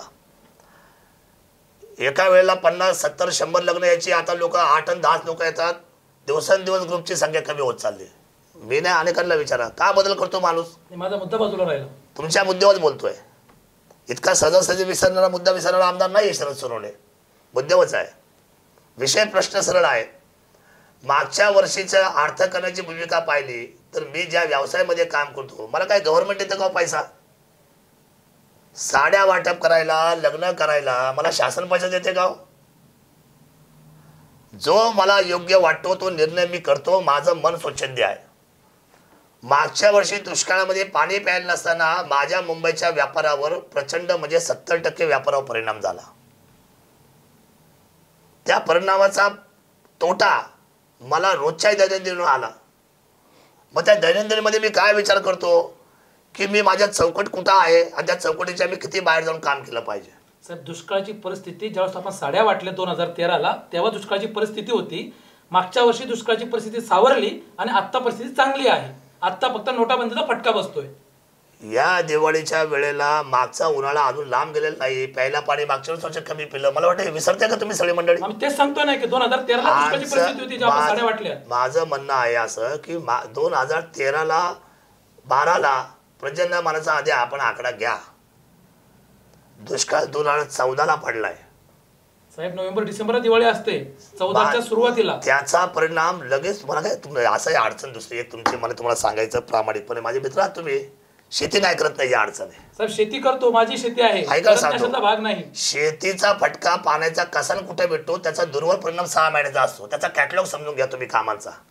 अर्थकारणाशी त्याचा लांबोड संबंध आहे. या संबंधाशी मी बोलतो कारण शेवटी अर्थकारणाशी माझं जवळचं नातं आहे. कारण मी व्यापार आणि शेतकऱ्यांच्या कनेक्टिव्हवर आमची 5 पिढी काम करते. शेतात उगवलं कसं, ते आलं कसं, त्याचं वितरण झालं कसं, त्याचं रोलिंग झालं कसं, पैसा राहिला कसा, हे जोपर्यंत आपण ध्यानात घेत नाही तोपर्यंत ती चेन एकदा तुटल्यानंतर किती अडचण होते. आणि हे कुणाला विचारताय तुम्ही? जो माणूस दान धर्म करतो, दातृत्व करतो. मुद्दा दान धर्माबद्दल नाही, मुद्दा याचा आहे की तुम्ही आता एक प्रश्न मांडला की मी सामुदायिक विवाह सोहळे कमी करून आमच्याच व्यासपीठावर तुम्ही सांगितलं होतं की त्या पैशांचा उपयोग मी जुन्नर तालुक्याच्या रस्त्यांसाठी करतोय. मग आत्ताच तुम्हाला ही वेळ आली का? मग अनेक वेळा तुम्ही जे दान धर्म केले, जे तुम्ही सामुदायिक विवाह सोहळे केले ते कमी झाले. तुम्ही साडी वाटप आमदार होण्याआधी केली ती कमी झाली. म्हणजे तुमचा साध्य झालंय, यानंतर तुम्ही शांत झाले का? असं आहे. जसा जसा परिवर्तनाचा मला भूमिका वाटेल पण विकास तर काय मी सोडत नाही. मी वारकरी संप्रदायाच्या महाराजांना सुद्धा दरवर्षी पोशाख देत होतो. नाही देता आले मला. मागच्या वर्षी साड्या नाही देता आल्या मला. पण मला ते देता नाही आलं. याचा अर्थ असा नाही का मी माझ्यामुळे हेतुमस्त बांधला गेलो. पुढच्या वर्षी बहिणींनी अपेक्षा काय ठेवायची? बाबा असं आहे, माझ्या बहिणी माझ्याशी नेहमीच भेटतात, बोलतात, चर्चा करतात. बहिणींना आपण पाहताय आणि निश्चितपणे त्याचं राजकीय ध्रुवीकरण कोणी करू नये, त्याचा विडंबन कोणी करू नये. ह्या प्रकरणामध्ये या तालुक्याला देण्याची सवय लावणारा माणूस तुमच्या शेजारी बसलाय. देण्याची, खिशात हात घालून द्या, घेण्याची नव्हे. आमदार साहेब, घेण्याची तुमच्या कर्तृत्वाला सलाम आहे, हे सगळा तालुका पाहतोय. प्रश्न असा आहे, जुन्नर नगरपालिकेच्या निवडणुकीमध्ये अवघ्या 3 जागा तुम्हाला मिळालेल्या आहेत. उपनगराध्यक्षपदी निवडायचं आहे. तुमच्या पक्षाची भूमिका महत्त्वाची ठरणार आहे. आपला कल कोणाच्या बाजूने असेल? जर प्रस्ताव दिला स्वतःहून, कुठल्या पक्षाने? ज्याला व्हायचंय, समजा आता शिवसेना नगराध्यक्ष बसलेत, राष्ट्रवादीवरून मी जाणार नाही. काळ्या दगडावरची रेष आहे. राष्ट्रवादीच्या बरोबर जायचा माझा प्रश्नच उद्भवत नाही. शिवसेना पार्टीने जर प्रस्ताव दिला तर त्याचा मी विचार करेल आणि निश्चितपणे ते म्हटले जर द्या तर दिला, ते म्हटले नका देऊ तर नाही देणार. प्रश्न असा त्या आहे, म्हटलं तर काही अटी असतील का? काय जाट नाही, विकास करणं एवढी जाट. आमदार साहेब, तुम्ही त्यांना सपोर्ट करणं म्हणजे भविष्यकाळाची गुंतवणूक करणं? नाही, कशाची गुंतवणूक करता? आता काय राहिली गुंतवणूक व्हायची माझी? दामदुप्पट झाली एवढी. मी आता आमदार केला, मला लोकांनी विश्वास दिला, एवढ्या मोठ्या उंचीवर नेऊन ठेवलं. राजकीय वारसा नाही, ह्या बाकी लोकांना राजकीय वारसा आहे, मला विदाऊट राजकीय वारसा आहे. लोक मला आपला माणूस म्हणतात, मी आनंदी आहे तेवढ्या बाबतीमध्ये. मला जर उद्या अजून पुढच्या वेळेस संधी मिळाली तर खूप वरती चांगले संबंध आहे. येईल तालुक्याला काही चांगल्या पद्धतीचं अजून वेगळ्या पद्धतीचं मी एखादा पद घेऊन, एखादी मोठी जागा घेऊन दिलं तर आहे, नाही दिलं तरी माझा जो बाणा आहे स्वयंसिद्धतेच्या सेवेचा बाणा, म्हणजे लोकांच्या तळमळीच्या, लोकांच्या अडचणीला सामोरं जाणं हा माझा मूळचाच स्वभाव आहे. तो तर कुणी बदलू शकत नाही. कमी जास्त मदत होऊ शकते कारण तो पैसा माझ्या खिशातला आहे. माझ्या खिशातल्या पैशाची एकद्वारे मी करणार का आपण करणार? मी केली पाहिजे ना स्वतः. नाही तर उद्या जर माझा जर समजा त्या ठिकाणी मी माझा संपूर्ण पाय खोल खड्ड्यात गेला आणि माझी गाडी रुतून बसली तरी लोक टाळ्या वाजवणार, अरे बघा बघा फार ऊत होता, याला हे वाटत होता, त्याला ते वाटत होता. शेवटी मलाही माझी अर्थकारणाची चौकट बागवायला लागणार आहे. पण एक निश्चित सांगेल, शिवभूमीच्या मातीला स्पर्श करून सांगेल, एकही रुपये घेतला नाही, घेणार नाही, भ्रष्टाचार केला नाही, करणार नाही. पण निश्चितपणे हे शहर बदलावं, हा तालुका बदलावा, शहराला तालुक्याला महाराष्ट्राच्या व्यासपीठावर उंची मिळावी, माझ्या वैभव संपन्नेच्या शिवभूमीला मला सन्मान मिळावा, एवढीच माफक आणि छोटीशी अपेक्षा करून मी काम करतोय. 2 वर्ष झाले आमदार आहे. लोकांनी 40 वर्षे आमदारकी भोगली, कोणी 15 वर्षे भोगली, कोणी 20 वर्षे मिळाली. त्यांच्या आढाव्यापुढं माझा आढावा, मला तरी असं वाटतं की जनता खुश आहे. लोक मला असे म्हणतात की दादा काम तुमचं चालू आहे, ते काम मी पाहतोय, आम्हाला ते दिसतंय. शहरामध्ये मला म्हणावं तसं जरी यश नसेल आलं तरी शहरामध्ये तसा मी मागचा जर तुम्ही विधानसभेचा जर आलेख पाहिला तर त्याच्यामध्ये मला फक्त 1600 मतं होती. आता जर माझा तुम्ही आलेख पाहिला तर मला सर्वांगीण विकासाच्या दृष्टीने जरी लोकांनी बिगर पैशाची मतं दिली तरी मला ती आवडली, योग्य मिळाली. ठीक आहे, अपेक्षेप्रमाणे जरी नाही तुम्ही मिळाली, बॅकफुटवर गेले असं वाटत नाही? अजिबात नाही. कसं वाढणार? जिथं मला बसायला एक नगरसेवक माझा स्वतःचा नव्हता, तिथं आज सांगायला 3 तर झाले. नगरपालिकेवर आमची सत्ता येणार असं तुम्ही सांगत होते. नगरसेवक तुम्ही आमदार असताना झालेले होते. असं आहे, आता फक्त एक वाढलाय, फक्त आपला माणूस आपल्याकडे जात. शिवसेना आणि मनसे दोन्ही त्यावेळेला वेगवेगळे लढले होते. ह्या वेळेला मी स्वतः मनसेचं चिन्ह बाजूला ठेवून विकासाच्या धोरणावर सर्वांना एकत्र करण्यासाठी ऐक्याचं वातावरण निर्माण व्हावं म्हणून आपला माणूस आपली आघाडी काढली. मोठ्या प्रमाणामध्ये विकास व्हावा म्हणून भारतीय जनता पार्टीची मॅच्युअर्ड पद्धतीने युती केली, मॅच्युअर्ड ठरवून, आणि मला त्याचा आनंद आहे. आमदार साहेब, जुन्नरच्या जनतेनं तुम्हाला का नाकारलं? अजिबात नाही नाकारलं. महत्वाकांक्षा नाही पूर्ण केली माझी महत्वाकांक्षा पूर्ण झाली नाही एवढाच विषय आहे. कारण माझी महत्वाकांक्षा काय होती, 100% माझ्या हातामध्ये तुम्ही ताकद द्या. तुम्हाला जे अपयश आलं तुम्ही याचं अनालिसिस कसं कराल, काय जनतेला सांगाल? नाही, जनतेला एकच सांगेल, बाबांनो जशी तुम्ही मला वाट पाहायला लावली तशी विकासाची तुम्ही वाट पाहा. आता तुम्ही जुन्नरच्या लोकांना वाढायला विकासासाठी सोडणार? कोण सोडणार? तुम्ही वाट पाहा म्हणता म्हणजे असं आहे, त्याच्याशिवाय पर्याय काय त्यांना मला दोघांना आहे. साहेब आपल्या कारण 5 सत्तेवर लाख बसलेला माणूस, आपण आमदार आहात साहेब, आपल्या 5 लाख लोकसंख्येमध्ये जुन्नर तालुक्यातील जुन्नर शहराचं 25,000 मतदान आहे, त्याला आपण विसरताय. कसं विसरणार? आणि तुम्ही म्हणता लोकांना वाट पहा. बरोबर आहे, त्याचं कारण असं आहे, करता करविता कोण आहे? जो माणूस त्या 100% त्याची जबाबदारी पहिली आहे. म्हणजे जर राज्याच्या केंद्राच्या सत्तेमध्ये भारतीय जनता पार्टी आहे, आपण राज्यातील माणसाचे एकमेव आमदार आहात, आणि असं असताना आपले आणि सीएम साहेबांचे संबंध मैत्रीपूर्ण सगळ्यांना माहिती आहे. मग आता आपण इथं युती केलेली आहे, आपण स्वतः भारतीय जनता पार्टी जाणार आहात या सत्तेसाठी, या विकासासाठी? प्रश्न असा आहे, मला कुठे जायचं काय प्रश्न येतो? मी एकमेव मनसेचा कालही आमदार, आजही आमदार, उद्या आमदार. शिवसेनेचा एकमेव नगराध्यक्ष निवडून आलाय 14 नगरपालिकांमध्ये. प्रश्न असा आहे विकास की होणार नाही. कोणी करायचा तो पहिला? राज्यामध्ये सत्ता आहे, शिवसेनेची केंद्रात सत्ता आहे, मी परत सांगतोय. माझं म्हणणं आपल्याला असं आहे, शिरूर लोकसभा मतदारसंघाचे खासदार शिवाजी आढळराव पाटील सेनेचे आहे. माझं म्हणणं असं आहे, मग ते आव्हान त्यांचं पहिलं आणि माझं त्यांच्या खालोखाल आहे ना. तुम्ही एकमेव सांगतायत की देशात बघा, आपण वेळेची वाट पाहतो. मी म्हटलं विकास हा वेळेने होत असतो. तुम्हाला जर सत्ता दिली असती तर तुम्ही म्हणताय की 600 कोटी रुपयाचा जुन्नर शहराचा आराखडा तुमच्या हातात होता, तुम्ही या आधी 19 फेब्रुवारीला मुख्यमंत्री साहेबांना 2000 कोटी रुपयाचा विकास आराखडा सादर केला होता. 2 महिन्यांनी पुन्हा 19 फेब्रुवारी येते. आपल्या या एका वर्षाच्या 2000 कोटी रुपयाच्या विकास आराखड्याचं झालं काय ते जनतेला कळू द्या. काय होणार?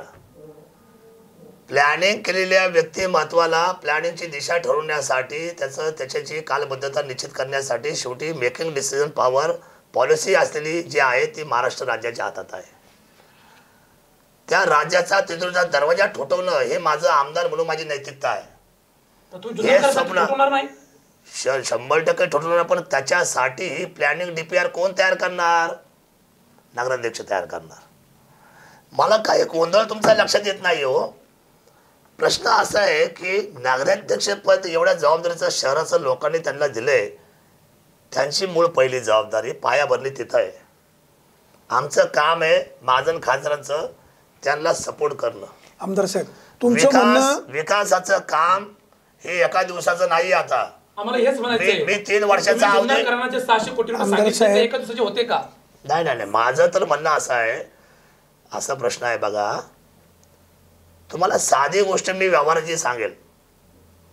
शेवटी एवढी धडपडची 2 महिने सगळे प्रत्येक पक्षाने केली. कुणासाठी केली? सत्ता यावी म्हणून केली ना? तुम्ही केली. सर्वांनी म्हटलोय मी, माझा शब्द महत्वाचा आहे. सर्वांनी जी आपापल्या परीने जी धडपड केली, सगळ्यांनी जनतेसाठी खूप प्रेम दाखवलं. हे सगळं नाही, प्रेमाचा विषय आलादा वेगळा, विकास हा विषय वेगळा. धडपड या नगराध्यक्ष पदावर आपला माणूस जावा ही धडपड शिवसेनेची, ही धडपड आपला माणूस आपल्या आघाडीची, ही धडपड राष्ट्रवादीची आणि इतर असलेल्या अजून 10 ते 12 असलेल्या नगराध्यक्ष पद्धतीच्या अपेक्षाच्या उमेदवारांची. प्रत्येकाने आपलं काहीतरी टार्गेट ठेवलंय ना. जनतेला सांगितलंय, मी ठेवलं.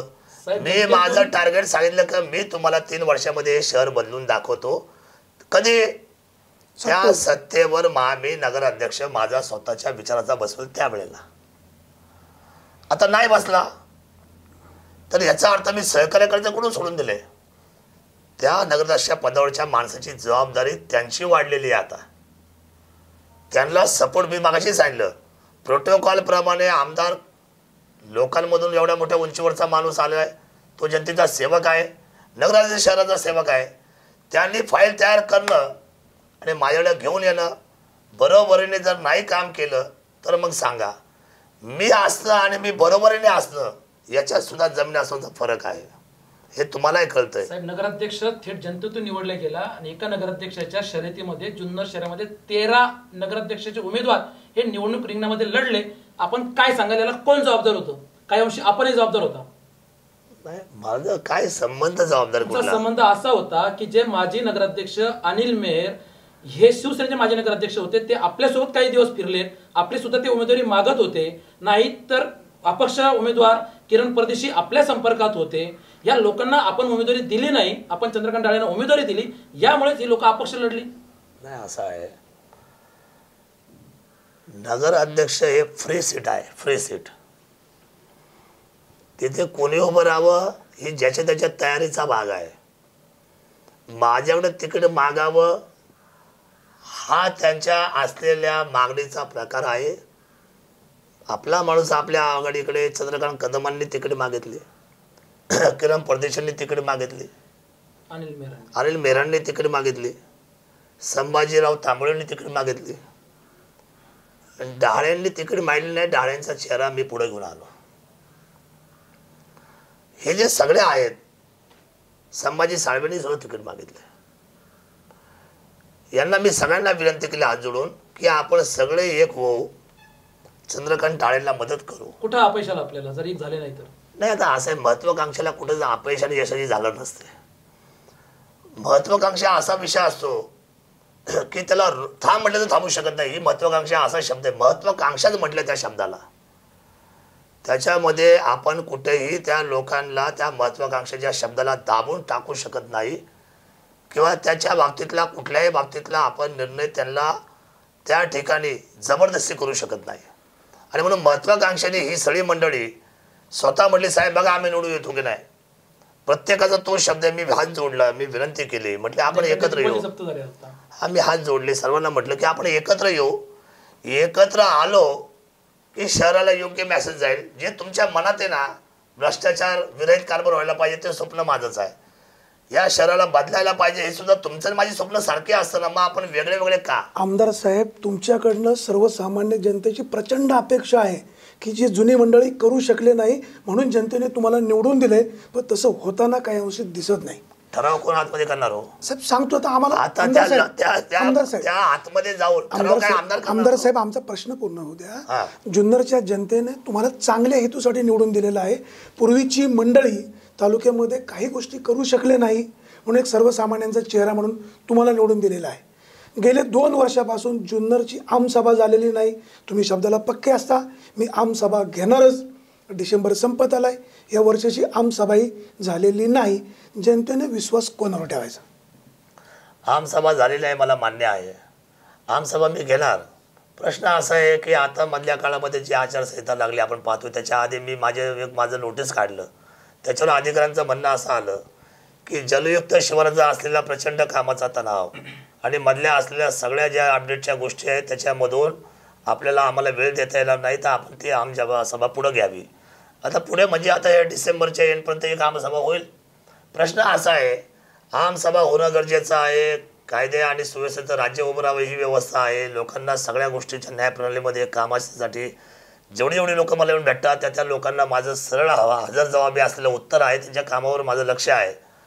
परंतु प्रश्न असा आहे, जुन्नर शहर मुळातच चांगलं आहे, जुन्नर तालुका मुळातच चांगला आहे. फक्त याच्यामधून आपण सर्वांनी उत्कर्षाचा मार्ग निश्चितपणे एकजुटीच्या जोरावर तो आपण अवलंबला तर या शहराला मागे यायचं काही कारण नाही. कारण मी आतमधल्या सभागृहामध्ये शेवटी नगरसेवक आणि नगराध्यक्ष कारभार करतात.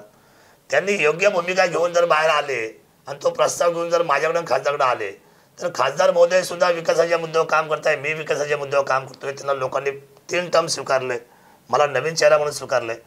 निश्चितपणे कुठेही अशी भूमिका नाही आमची काम करताना की जिथे लोकांच्या उत्कर्षाच्या बाबतीमध्ये आम्ही कमी पडू. आतला ठराव झाला आणि तो आमच्यापर्यंत आला की आम्ही 1 मिनिट सुद्धा त्याच्यामध्ये वेळ वाया घालवणार नाही. निश्चितपणे 600 कोटीची अपेक्षा माझी कालही होती, आजही होती, उद्या आहे. ती 600 कोटीच्या अपेक्षेप्रमाणे ह्या लोकांनी जर समजा प्रत्येक वेळेला जर चांगली प्लॅनिंग केली तर मला असं वाटतं की 3 वर्षामध्ये हे शहर बदलायला कुठेही अवघड जाईल असं मला वाटतं. आमदार साहेब, आपण जुन्नर शहराचा विकास कराल, जुन्नर तालुक्याचा विकास कराल, आम्हालाही शंका वाटायचं कारण नाही. अजून 3 वर्ष बाकी आहे. जिल्हा परिषद पंचायत समितीची निवडणूक पुढ्यात आहे. आपल्या पक्षाची तोपर्यंत स्थापना होणार आहे, चिन्ह येणार आहे. आपली भूमिका काय असेल? माझ्या पक्षाचं रजिस्ट्रेशन कालही झालं, मी तुम्हाला मागे सांगितलं. पक्ष डिक्लेअर केल्यानंतर त्याला कोणाचंही त्या नावाला ऑब्जेक्शन येऊ नये म्हणून जी मुदत होती ती मुदत कालच्या 10 डिसेंबरला संपली. फॉर्म भरायचे जे कालावधी होता तो मागच्या वेळेला 19 नोव्हेंबरपर्यंत होता. माझी अडचण अशी झाली, पक्षाचा फॉर्म झाला पण त्याच्यावर हरकती घ्यायचा जो टाइम पिरियड होता त्याला नेमकी 10 डिसेंबर तारीख पडली. 10 डिसेंबरपर्यंत एकसारखं चिन्ह देऊ नये असा GR आहे आणि म्हणून मला चिन्हाच्या बाबतीत ॲडजस्टमेंट करावी लागली. आता माझा 10 डिसेंबरचा कालावधी संपला. आज मी आपल्यासमोर बसलेलो आहे. आजची तारीख आहे 17. मला मुंबईला जाऊन फक्त एखादं कुठलं चिन्ह माझ्या पसंतीचं आहे ते त्या लोगोवर फक्त रिझर्वेशन करायचं आहे. एकदा रिझर्वेशन झालं का तेच चिन्ह जिल्हा परिषदला वर आणि ते चिन्ह पंचायत समितीला खाली, तेच चिन्ह पुढच्या वेळेला आपल्याला सर्वांना एकसारखं. जिल्हा परिषद निवडणुकीला स्वतंत्र लढणार की भाजपला बरोबर घेणार का दुसरं कोणाशी तह करणार? नाही, आता विचार मी करतोय की आपण ह्या सगळ्या निवडणुकीला कसं सामोरं जाणार. आता ह्या उद्याच्या जिल्हा परिषद पंचायत समितीला ग्रामीणमध्ये फोकस करत असताना ग्रामीणच्या कालच्या मतांवर लोकांनी मला प्रचंड ताकदीने त्या ठिकाणी ऊर्जा दिली. मी सुद्धा विकास कामाचा टप्पा ग्रामीणमध्ये फार मोठ्या प्रमाणामध्ये आखला. त्याचं वितरण झालं, त्याचं कामही लोक पाहतात, त्याचा आनंदही लोक व्यक्त करतात. उद्या विकासाच्या धोरणावर शेवटी या स्थानिक स्वराज्य संस्थेला युत्या का कराव्या लागतात तर आपल्याला उत्कर्षाच्या दृष्टीने कराव्या लागतात. उद्या जर समजा माझ्याबरोबर उद्या सेना अंतर्गत आली, कारण आपला माणूस आपल्या आघाडीला असं वेगळं काही पद्धतीचं राजकीय चिन्ह नाही. जे चिन्ह येणार त्याच्याबरोबर समजा सेना माझ्याबरोबर काही ठिकाणी आली, काही कुठे समजा भारतीय जनता पार्टी माझ्याबरोबर आली, काँग्रेस माझ्याबरोबर आलं, या लोकांना त्या ठिकाणी काम करत असताना त्यांचा उमेदवार एखादा पारंपरिक असेल पण तो म्हटला की मला आपला माणूस आपल्या आघाडीत चिन्ह उभं करायला काही अडचण नाही, त्यांनी ती जागा सोडली तर निश्चितपणे मदत होईल एकमेकांना. आता त्या कशा कशा गोष्टी पुढे येतात, डेव्हलप होतात, ते आपण उद्याच्या पक्षाची काळात बघूया. स्थापना तुमच्या 3 महिन्याआधी केली होती, आपला माणूस आपली आघाडी. तुम्हाला त्यावेळेस कळलं की तुम्हाला 10 डिसेंबर ही तुमची डेट आहे, त्याच्यावरती ऑब्जेक्शन घेण्याची, त्यानंतर तुम्हाला नवीन चिन्ह मिळणार होतं. असं असतानाही तुम्ही या नगरपालिकेमध्ये आपला माणूस आपली आघाडीच घेऊन लढलात आणि भारतीय जनता पार्टीला सुद्धा तुमच्या बरोबर घेतलं आणि तुम्हाला सगळ्यांना वेगवेगळे चिन्ह मिळाले. हे तुमचं अपयश असं वाटत नाही? नाही, चिन्हामुळे गडबड म्हणावं लागेल तर मग लोकांनी निवडून कसं काय क्रॉस वोटिंग केलं? काहींना फुगे, काहींना करवत, नाही, ते येऊ द्या, कपाट. ते येऊ द्या, त्याच्यामध्ये काय विषय. प्रचार कसा केला? प्रचार चांगला केला. फुग्याच्या ठिकाणी केला, करवतीच्या ठिकाणी केला, इस्रोच्या ठिकाणी केला, तो झाला. त्याबद्दल काय नाही. लोक शून्य आहेत. लोक अशी शून्य आहेत का त्यांनी एखाद्या बाउलमध्ये बरोबर मतदान बरोबर ओढलं आणि त्याच्या पद्धतीने आपापल्या पसंतीच्या माणसाला, म्हणजे ज्याला निवडून आणायचं ठरवून त्याला मतदान करून निवडून आणलं. आमदार साहेब, जुन्नरची जनता सुज्ञ आहे, तालुक्याची जनता सुज्ञ आहे, तुम्ही त्याहून सुज्ञ आहात. गेले वर्षभर आम्ही आपला आवाज चॅनल सुरू केला, वर्धापन दिन साजरा केला. जुन्नरच्या निवडणुकीमध्ये कोणाची सिंगल बाजू घेतली नाही. जे आहे ते जनतेसमोर वास्तव मांडलंय. काय आमचं बरोबर आहे, आमच्या कामावर आपण कितपत समाधानी आहात? बघा, media, mass media, electronic media किंवा वृत्तपत्र, या सगळ्या लोकांना एक विश्वासाची झालर आहे. तुम्ही जेवढ्या विश्वासार्थीने काम करता तेवढं लोकांना तुम्हाला पाहायला ऐकायला आवडतं. तुम्ही चांगलं काम करताय, निर्भीडपणे काम करताय, म्हणून आपला आवाजचं नाव हे आज घराघरामध्ये घुमतंय. निश्चितपणे कालसुद्धा काम चांगलं आहे. मला खात्री आहे की उद्यासुद्धा काम बेछूट राहणार आहे, चांगलं राहणार आहे. कारण का तर तुमचा तो स्वभाव जो मी पाहतोय तो डायरेक्ट आहे. आता तुम्ही मलाशी जे बोलताय ते तुम्ही मला जे वेगवेगळ्या अँगलने चेक करताय, त्याचं कारण असं आहे की तुम्हाला खरं काय ते मिळावं. खरं शोधण्याची जी भूमिका आहे जनतेसाठी, जे तुम्ही खरं शोधायचा प्रयत्न करताय. मी जसं निवडणूक झाली, मी श्याम पांडेचं कौतुक केलं आणि दुसऱ्या बाजूला लगेच मी मधुकर काजळेला सुद्धा फोन केला आणि काजळेला मी काय म्हटलं, मी म्हटलं, काजळे साहेब, आपण बाजीगर ठरलात. हार के भी जितने वाले को बाजीगर कहते हैं, तो बाजीगर आहे. ज्या माणसाला लोकांनी स्वीकारलं त्याची आपण पाठ थोपटली पाहिजे. श्याम पांडे विजयश्री म्हणून खुर्चीवर बसले, त्यांना आपण मान्य केलं पाहिजे. आणि मात्र मप्पा सारख्या माणसांना सुद्धा आपण दुर्लक्षित करून चालणार नाही. नैतिकतेने त्या माणसाने खच्ची होऊन जाऊ नये. आपल्या सर्वांनी त्या माणसाला साथ द्यावी, कारण त्या माणूस लोकांनी स्वीकारलेला माणूस आहे. आणि म्हणून जसं लोकांनी एखाद्या चांगल्या कामाचं कौतुक केलं तसंच आपल्या आवाजचं कौतुक आहे. आपल्याला जनतेने स्वीकारलेलं आहे. आपली कामाची पद्धत चांगली आहे आणि आपली कामाची घोडदौड अशीच चालती राहावी, उंच व्हावी, त्याला गगन भरारी मिळावी. आपल्या सर्वांच्या हातून समाजाच्या हिताचं तोरण निश्चितपणे महाराष्ट्र राज्याच्या असलेल्या क्षितिजावर लागलं जावं. आपल्या आवाजाला मी मनापासूनचा आपला माणूस म्हणून शुभेच्छा व्यक्त करतो. एक शेवटचा प्रश्न घेतो की आपली आणि सीएम साहेबांची मैत्री सगळ्यांना माहिती आहे. भारतीय जनता पार्टीची आपली या ठिकाणी युती झाली. महेशदादा लांडगे, आमदार बाळासाहेब बेगडे आपले चांगले मित्र आहेत. शरददादा सोनवणे आता भारतीय जनता पार्टीच्या वाटेवर आहे आणि येत्या 19 फेब्रुवारीला मुख्यमंत्र्यांच्या उपस्थितीमध्ये आपला भारतीय जनता पार्टीत प्रवेश होणार, अशा चर्चेला उधाण येते. काय खंडन कराल? काय परिस्थिती आहे, काय वस्तुस्थिती आहे? बघा, पहिली गोष्ट अशी आहे की मी राजसाहेब ठाकरे यांना सोडून मी कुठे जाणार नाही. त्याचं कारण असं आहे, मराठी माणसाचा मी एकमेव मराठी आमदार आहे राज्याचा. आपला माणूस आपली आघाडी. आणि राज्याचा माणसाने एखाद्या मराठी नेत्याचा अवमूल्यन करावं ते मला शोभनीय दिसणार नाही. मी कुठेही जाणार नाही. मी या मातीमध्येच आहे, स्वाभिमानी आहे. मी एकटा आहे, अकेला हो लेकिन डरने वाला नाही हो. एकटा आहे. माझे विवेकानंद एकटे होते, माझे छत्रपती शिवराय एकटे होते, माझे डॉक्टर बाबासाहेब एकटे होते. मी त्यांचा वंशज आहे. मी सुद्धा एकटा आहे, पण मी माझी भूमिका मात्र बदलणार नाही. निश्चितपणे कोणी उदाहरण देत असेल की उद्याच्या 19 फेब्रुवारीला शरद सोनवणे इकडे जातील, कोण तिकडे जाईल, हे सगळे माझे मित्र आहेत. हे सगळे माझे मित्र माझ्या जुन्नर तालुक्याच्या विकासासाठी निश्चितपणे माझ्याबरोबर राहतील. मुख्यमंत्री माझे मित्र असतील किंवा अजून सगळे माझे मित्र असेल. मी सांगेल की बाळासाहेब ठाकरेंना मानवंदन करायला सुद्धा मी दरवर्षी 27 नोव्हेंबरला शिवतीर्थावर जातो. त्याचं एकमेव कारण असं आहे की आदरभाव सगळ्यांबद्दल आहे.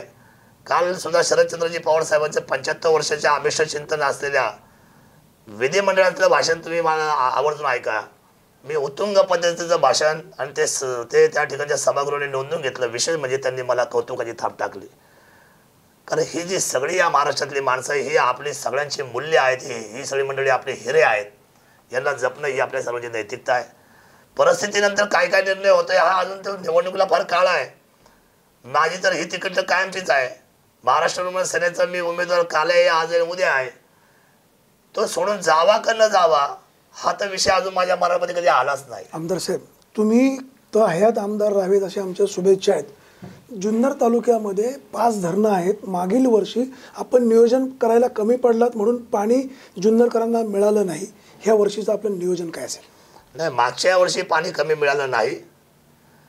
मागच्या वर्षी जसा पाऊस पडला त्या पावसाप्रमाणे आपल्याला पाणी आलं. किती पाऊस पडला, काय पर्जन्यमान होतं, किती TMC होती हे पण एकदा चेक करा. ठीक आहे, मानेल डोहचा साठा मागच्या वेळेला अवेळी सोडला गेला, डिसेंबरमध्ये पाणी खाली केलं, ही मात्र असलेली अधिकाऱ्यांची चूक ती त्यांनी कबुली जबाब दिला. मात्र यावर्षी विशेष लक्ष या पाण्यावर आम्ही सगळी मंडळी देणार आहोत. त्याच्यामध्ये कुठेही पाण्याची कमतरता भासणार नाही. लोकांचं संवर्धन करणं, जनतेचं हित जोपासणं, लोकांच्या हितासाठी निर्णय करणं ही माझी नैतिक जबाबदारी आहे. पाणी प्रश्नावर लोकांना निश्चितपणे त्या ठिकाणी न्याय दिला जाईल. मी निश्चित आपल्या सर्वांच्या या असलेल्या व्यवस्थेच्या माध्यमातून जनतेला आश्वासित करू इच्छितो की मी जनतेचा निश्चितपणे विनम्र सेवक आहे. आपल्या सेवेसाठी, आपल्या भूमिकेसाठी, आपल्या कामासाठी मी सदैव तत्पर आहे.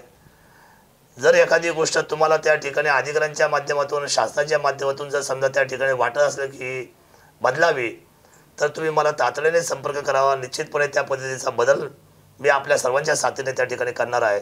विविध पक्षाची मंडळी माझ्यावर स्पर्धा करतात. त्या मंडळीने सुद्धा माझं आव्हान आहे की आपल्याला तालुक्याच्या शेतकऱ्यांच्या संवर्धनासाठी किंवा तालुक्याच्या पर्यटन संवर्धनासाठी ज्या ज्या गोष्टी मला सुचवायच्या तुम्ही जरूर मला सुचवा. कालच्या झालेल्या निवडणुकीमध्ये सुद्धा जे नगराध्यक्ष झालेत त्यांनी सुद्धा माझ्याकडे कधीही मला सांगावं. मी निश्चितपणे त्यांच्याबरोबर आहे. एवढंच मला आपल्या सर्वांच्या बाजूने आमदार साहेब, 1 महिना झाला 1000 आणि 500 रुपयाच्या नोटा चलनात बाद झाल्या. सर्वसामान्य माणसाची, शेतकरी वर्गाची प्रचंड वाताहत होते. आज मात्र सर्वसामान्य जनतेला कोणी वाली राहिला नाही. आपली पक्षाची भूमिका आणि आमदार म्हणून आपली भूमिका भविष्यकाळात काय राहील? नाही, असं आहे की आमची भूमिका कोण नोंदवून घेतलं असेल तर त्या प्रश्नाला उत्तर द्यायला मला संयुक्त वाटेल. प्रश्न असा आहे, जसं जनतेच्या पद्धतीची भूमिका आहे तशीच आमची आता खाली भूमिका आहे. वर अशी परिस्थिती की हे सर्व जो निर्णय आहे तो reserve bank Bharat, governor Bharat, अर्थमंत्री भारत आणि पंतप्रधान भारत, याच्यामध्ये आमच्यासारख्या माणसाला आमचा आवाज तिथपर्यंत जायला विधिमंडळामध्ये कल्लोळ पाहिला. आता एवढ्या मला या निवडणुकीमध्ये जाता नाही आलं, पण निवडणुकीमध्ये सर्व लोकांनी आज कल्लोळ केलेला आहे की लोकांचा अर्थकारण तुम्ही सोपं करून टाका. जे काही ब्लॅकवाले त्यांना एकदाच निकामी करा, परंतु लोकांच्या हितासाठी जास्त पैसे येऊ द्या. शासनाचा निर्णय चूक बरोबर काय असेल तो असेल, पण आज सर्वसामान्य जनतेला प्रचंड मनस्ताप सहन करावा लागतोय. सर्वसामान्य जनता होरपळली जाते. त्यांना आज कोणी वाली आहे का? नाही, आता मला सांगा, खांद्यावर जबाबदारी आहे मोदी साहेबांच्या. काय धोरण आखून निर्णय केला आहे, त्याचे काय उत्तर आहे, त्याचं काय पडसाद आहे, 1 महिना या गोष्टीला झाला आहे. आज जो 1 महिन्याचा निर्णय आपल्याला वाटतो तर तो आपल्याला इतक्या वर्षानंतर खांदे पालट झाल्यानंतर 70 वर्षाच्या कालखंडानंतर साहजिकच आहे त्रास आज जाणवणार. पण काय माहिती उद्याच्या 2 महिन्यामध्ये, 3 महिन्यामध्ये याची सुलभता नक्की काय आहे, याचं कन्व्हर्सेशन नक्की काय आहे, याचा फायदा नक्की काय आहे. आज तरी मला त्या गोष्टीचं उत्तर देणं निश्चितपणे अवघड आहे. कारण हा संपूर्ण भारतीय जनतेचा 130 कोटी जनतेचा असलेल्या निर्णयाच्या विचारमंथनाचा विषय आहे. पण नक्कीच आहे की ह्या बदललेल्या निर्णयामुळं मात्र सर्व लोक आज या ठिकाणी जी आहे ती विसंगतीने निश्चितपणे सैरवैर झालेली आहे. नक्की याच्यातून आपण कुठे जाणार आहोत हे कळत नाही आहे. पण नक्की काय होतंय याचं आपण सर्वजण तुमच्यापासून मी स्वतःही मी त्या निर्णयाची वाट पाहू नये की ह्या बदलानंतर आपल्याला नक्की फायदा किती झाला, तोटा किती झाला पाहूया आपण. सत्ता संघर्ष 2016 आजच्या या भागामध्ये आमदार शरददादा सोनवणे यांना विचारलेल्या बेधडक प्रश्नांना आमदार साहेबांनी अतिशय चोख उत्तर दिलेले आहेत. उद्याच्या भागात आपण पुन्हा भेटणार आहोत. तोपर्यंत धन्यवाद.